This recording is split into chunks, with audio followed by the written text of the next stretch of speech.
Well, I was hoping to take this out to the park and do some drive-bys and stuff like that with this car, but that's not going to happen, at least not the way I was hoping for it.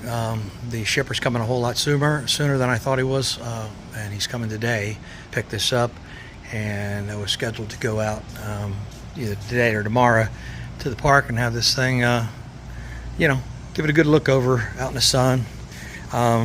It's not really shiny, so I guess it's no better than it would be in here, but quick walk around. This is a 2022 Dodge Challenger Hellcat, and what I've done here is I've taken and scalped that body. That body had some damage to it. It looks like a tree limb or something fell on the roof in the back, and they kind of quickly repaired it and auctioned the car. It only has 8,700 miles on it.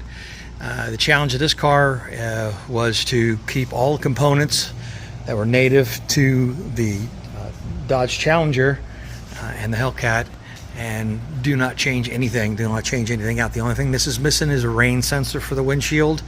The harness is there, but the windshield's considerably smaller than the Challenger was, so really no space for that. It's not missed. The car doesn't miss it.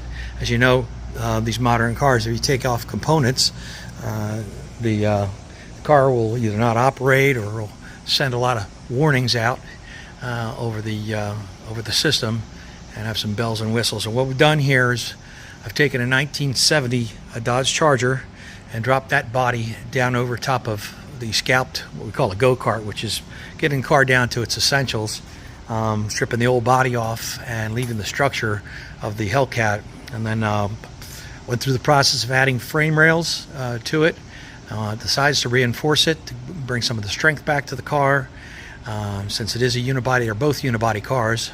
But the main thing here is we wide bodied this 3 inches on each side, so this is considerably wider than a stock Charger. As you can see, it's pretty exaggerated here.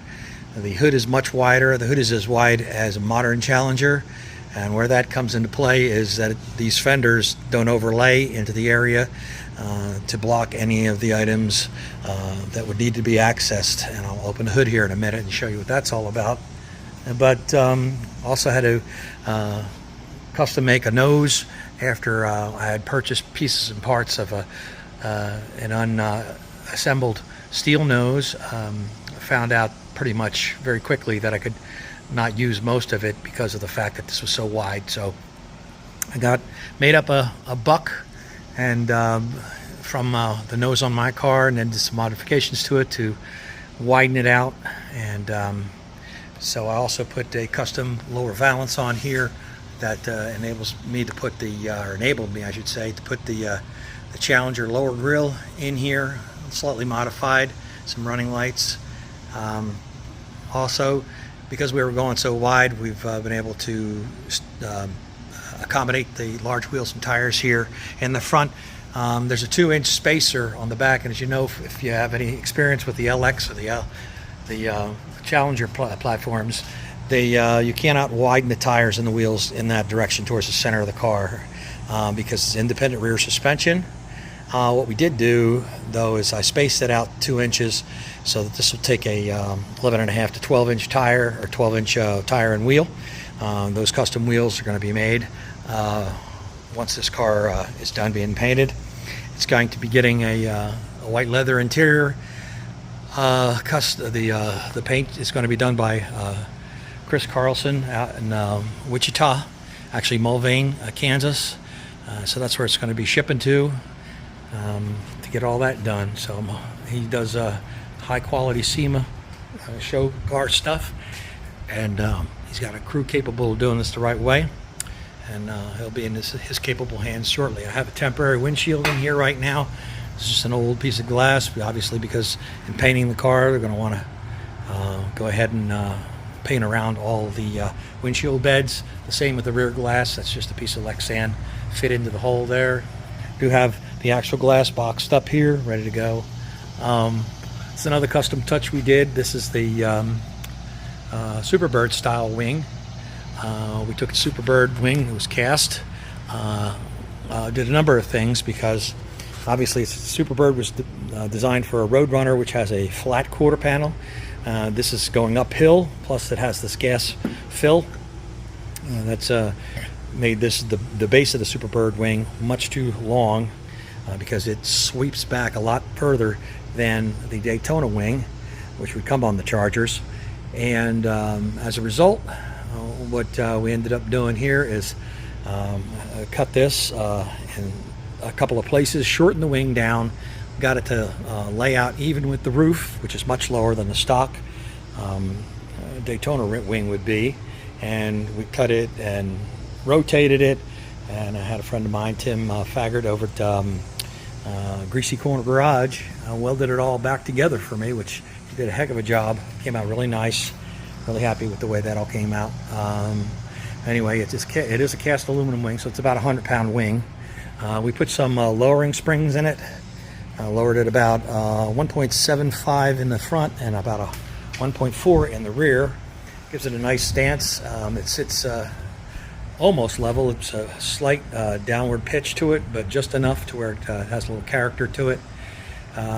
Also, One Piece Glass out in California supplied me with these windows. I had to do some rear engineering I couldn't use. Unfortunately, we have a kit that comes with the window tracks and everything, but it's designed to go into a stock Charger. Obviously, I had to use all the window gear from the Challenger. I had to use the locking mechanisms and everything. As you can see, the window drops down and out of the seal. I used the seals from the Challenger, and I had to use about 3 sets to come up with this whole setup here.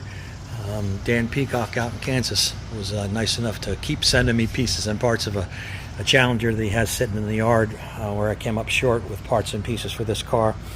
I do appreciate that.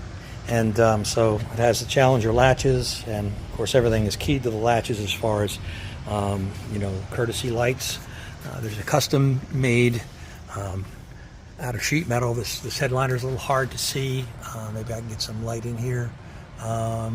We had an overhead console, so it's a 3-piece, 2 side pieces, and then a center console over here to take in, make it easier to put in.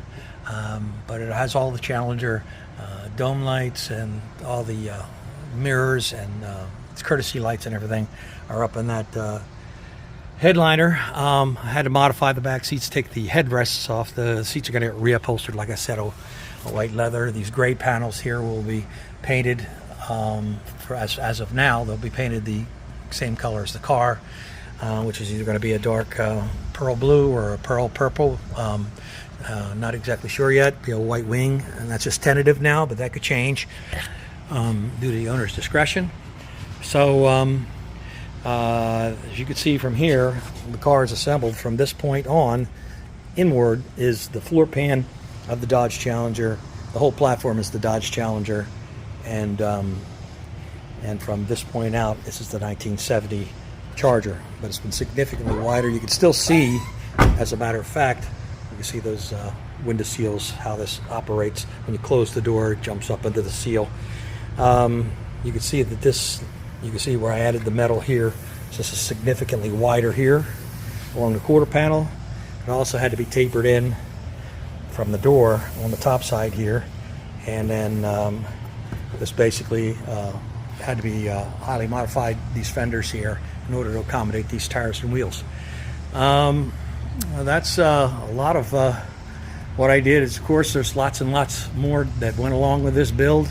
Had to fit the taillights in. Again, the car wants to know if the taillights are there when it fires up. The CAN bus system goes around and reads everything, says where's the taillights, are they the ones that came with the car, checks the VIN specific taillights and headlights.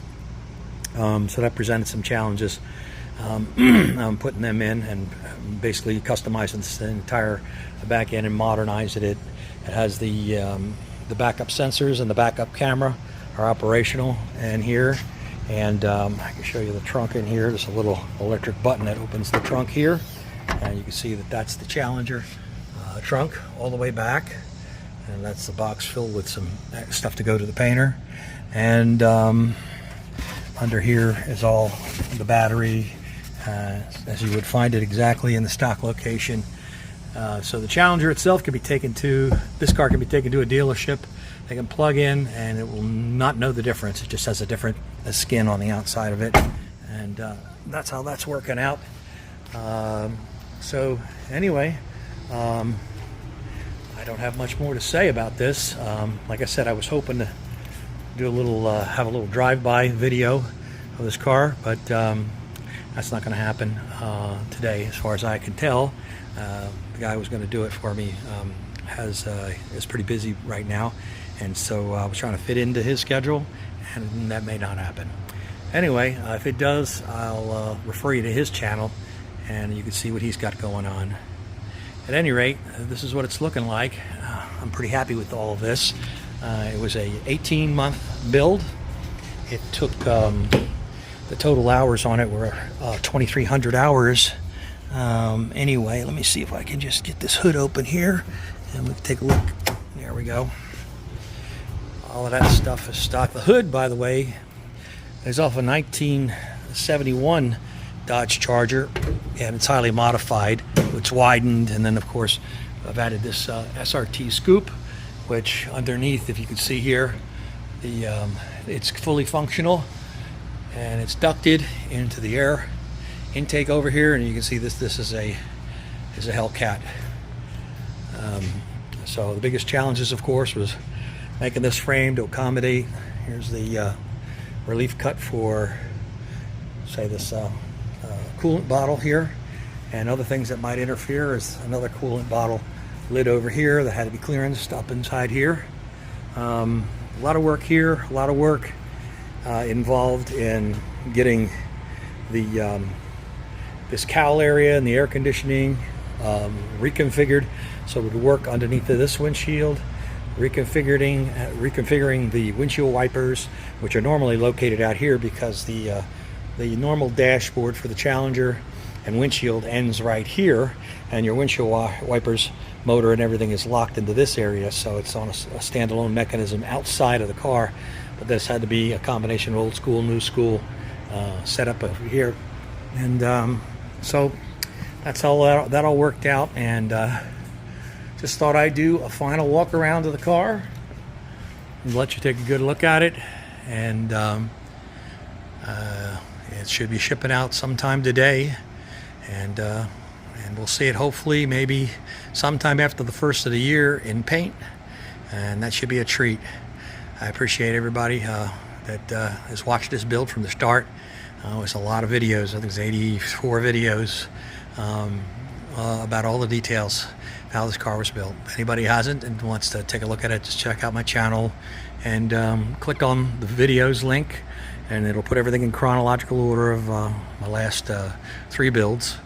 And you may or may not find it interesting, but check it out. Thanks.